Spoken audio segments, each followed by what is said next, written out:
Thought I'd do a quick video on Vodafone. It's December 2022.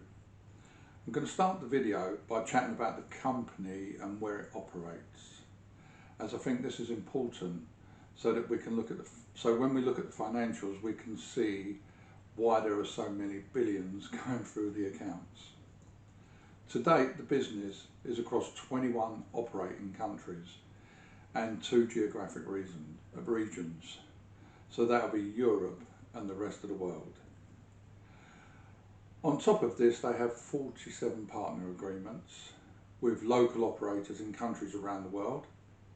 Also, they are among the top 5 internet providers, and they are also one of the leading 4G providers. And to cap it off, they're one of the largest submarine cable operators, an amazing company. There are too many countries to mention in a short video, but in Africa they go from South Africa to Egypt and from DR Congo to Tanzania. They have a joint venture in India and they are also in Turkey. And as regards Europe, it would be quicker to mention the countries they are not in.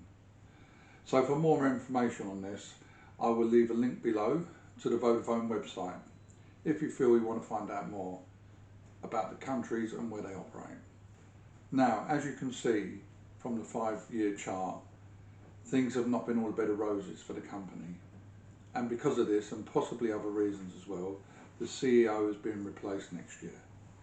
But I don't know how this will pan out, because we have just come through a pandemic that the company has had to navigate, and we are going into a cost of living crisis, which will squeeze spending power.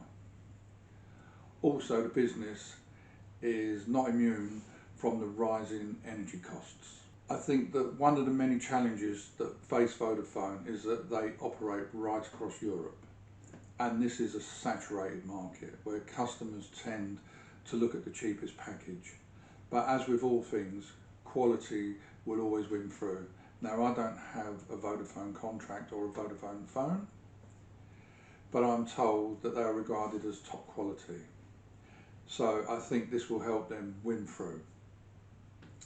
And then if we look at the countries outside of Europe where they operate, there is room for growth, and this will add to the value of the company. Also, there are huge companies with holdings in Vodafone, one being Emirates Telecom, which holds about 11% of the shares. Also, Vodafone is looking at merging with companies. I believe that at the moment it's in talks with 3, which I think that the company is always looking at moving forward.